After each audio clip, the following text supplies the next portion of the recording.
Peluang-peluang untuk dalam hal ini kerjasama pembangunan transportasi ini juga bisa kita ciptakan melalui East Conference ini. Bagaimana kita lihat China begitu majunya university di sana, sekarang dia lagi siapkan kereta cepat itu yang kecepatannya mampu 600 sampai dengan 800 km per jam. Nah, ini kan juga suatu hal yang menarik untuk bisa kita lihat. Bagaimana Jepang membangun transportasinya, TOD-nya, bagaimana Korea Selatan, bahkan berani Korea Selatan itu merubuhkan flyover di tengah kota demi untuk transportasi publik. Nah, ini yang akan kita lihat. Termasuk jangan salah, India dengan kemajuan IT-nya itu juga menarik. Lalu dengan negara-negara Timur Tengah sekarang yang sudah mulai menggeliat. Nah, saya pikir kita wajib untuk melihat secara global bagaimana kondisi transport kita ini ke depan.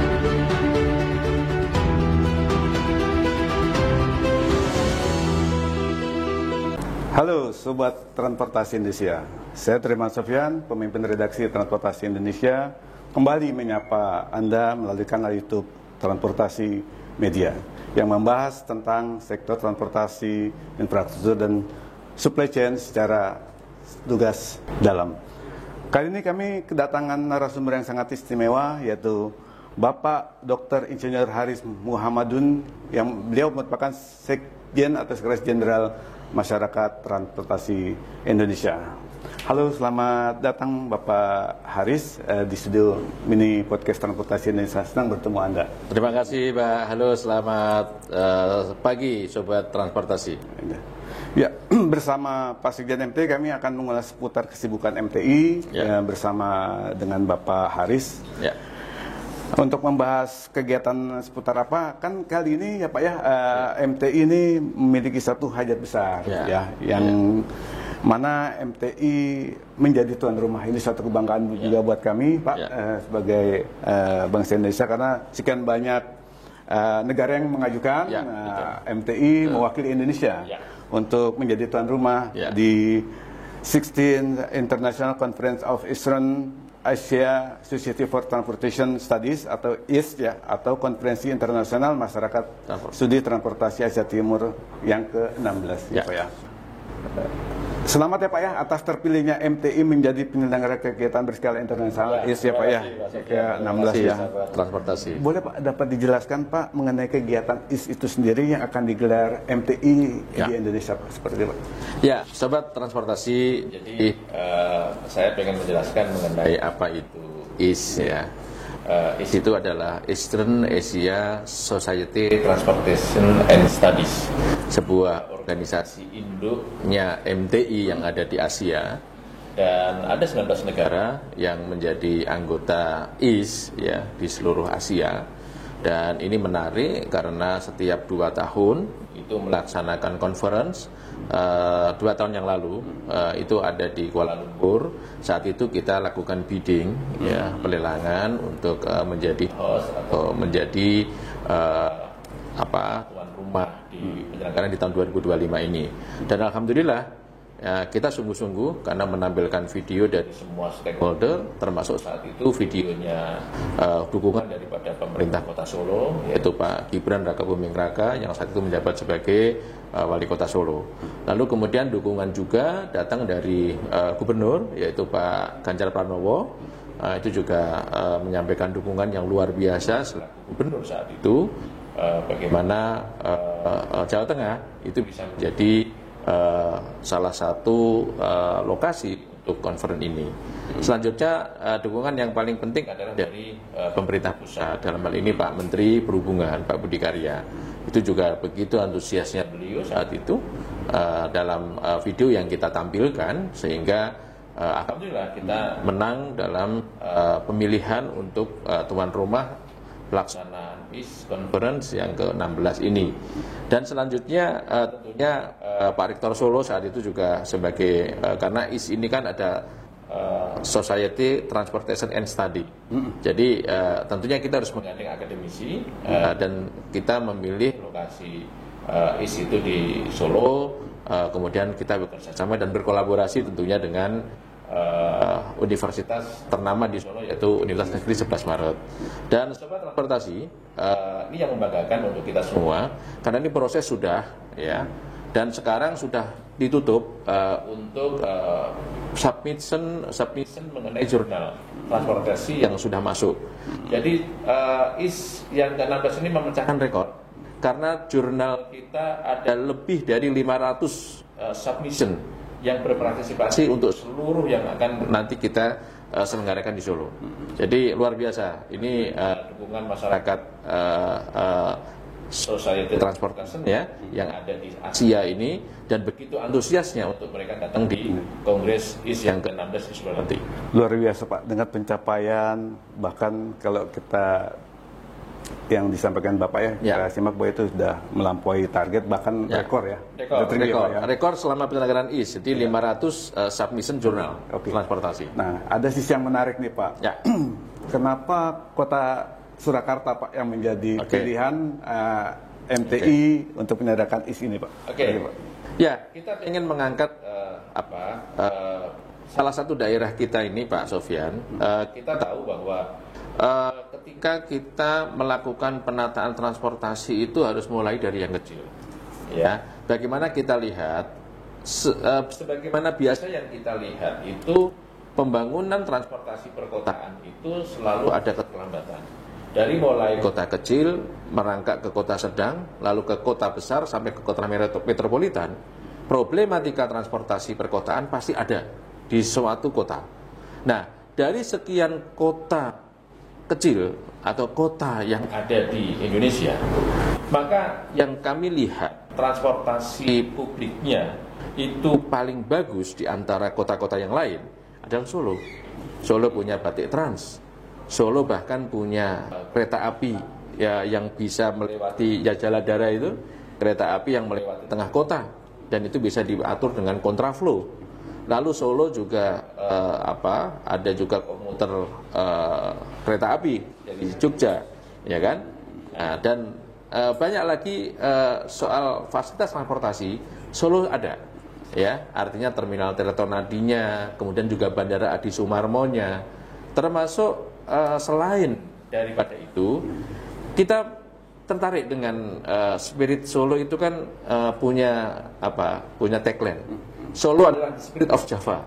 Nah, kalau kita ada di Solo, maka spirit daripada Pulau Jawa yang notabene adalah jantungnya Indonesia. Nah, ini bisa kita lakukan. Makanya tema kita kan harnessing local wisdom and green technology to build a sustainable transport sector in Eastern Asia. Nah, local wisdomnya di Solo itu begitu kuat, begitu kental ya Pak. Begitu kental. Jadi nanti kita akan tawarkan kepada tamu-tamu kita yang 19 negara nanti bahwa ini loh Solo, ini loh jati diri bangsa.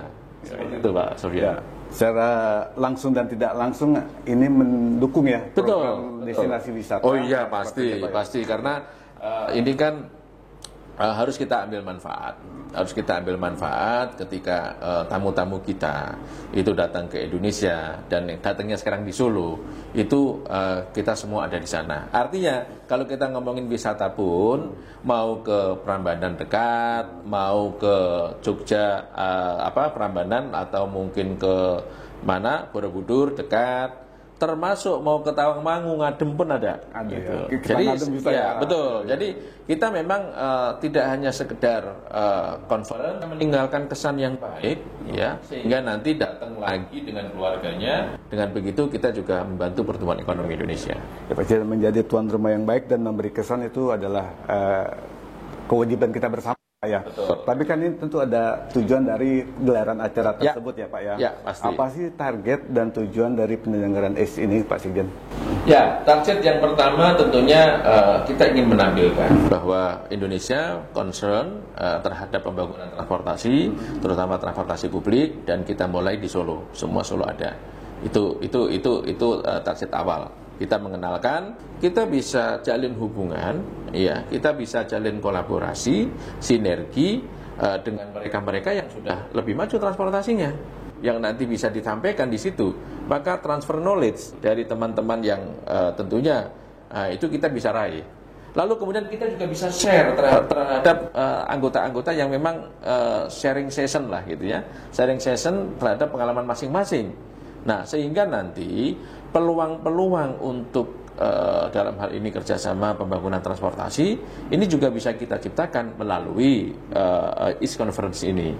Bagaimana kita lihat China University di sana siapkan kereta cepat itu yang kecepatannya mampu 600 sampai dengan 800 km per jam.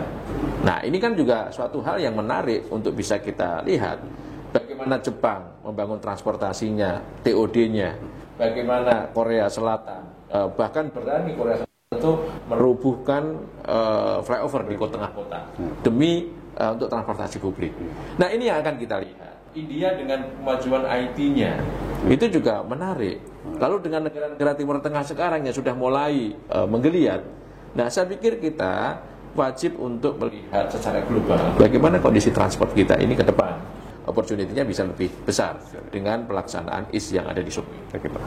Pak Sekjen, kan selain seminar, tentunya juga ada expo. Boleh dong Pak, pilih sedikit Pak mengenai expo itu seperti apa dan seperti apa? Ini gambaran umum aja Pak Sekjen. Oke, Sobat Transportasi. Jadi selain seminar-seminar secara akademisi, di ACE Conference nanti kita juga akan menyampaikan expo, ya. Dalam expo nanti tentunya kita bekerja sama dengan pihak yang sudah berpengalaman untuk mengelola itu, dan expo nanti akan menampilkan semua kemajuan-kemajuan yang telah dicapai oleh Indonesia, apakah itu dari kelompok industri transportasinya, apakah itu dari kelompok-kelompok universitinya, kajian-kajiannya atau temuan-temuannya, termasuk ya karena ini local wisdom lalu kemudian green technology, tentunya nanti kita akan masuk ke sana. Jadi nanti jangan salah, tidak hanya expo saja, tapi juga bagaimana nanti kerajinan, heritage juga nanti akan di sana. Dan ini kita akan bekerja sama nih Pak Sofyan dengan Kadin Kota Solo ya, lokal, kita rangkul itu ya, kita rangkul di sana. Termasuk juga adalah makanan-makanan khas yang ada di Solo, yang ada di Jogja, yang ada di Indonesia. Karena jangan salah, 100 delegasi nanti. Nah, kita pengen silahkan kalau mau makan ya tengkleng Solo misalnya, gudeg Jogja misalnya, ada. Nah, bicara mengenai green technology, banyak sekali harus yang bisa kita capai. Bagaimana perkembangan kendaraan listrik yang ada di Indonesia ini juga luar biasa. Sobat transportasi, nggak usah nunggu GIAS, nggak usah nunggu IMS barangkali. Nanti barangkali bisa kita lihat di Solo. Solo nanti juga bisa kita kenalkan dengan produk-produk kendaraan listrik, termasuk bus listrik yang termutakhir. Ya, tentunya kita juga akan sampaikan di sana. Jadi banyak hal yang bisa dilihat Pak Sofyan dari expo nanti. Yang jelas semua matra, baik itu matra darat, laut, udara, yang menjadi partnernya MTI tentunya akan kita kerahkan untuk bisa berpartisipasi dalam Expo East Conference nanti. Waduh, ini Pak bakal seru nih Pak ya. Siap. Sobat Transportasi, jangan lupa ya tanggalnya 1 sampai 4 September 2025 kita akan ke sana ya, ke Solo ya, untuk melihat kemeriahan dari ESI tersebut. Terima kasih Bapak Sekjen, sukses ya selalu Pak. Terima kasih Pak Sofyan, terima kasih.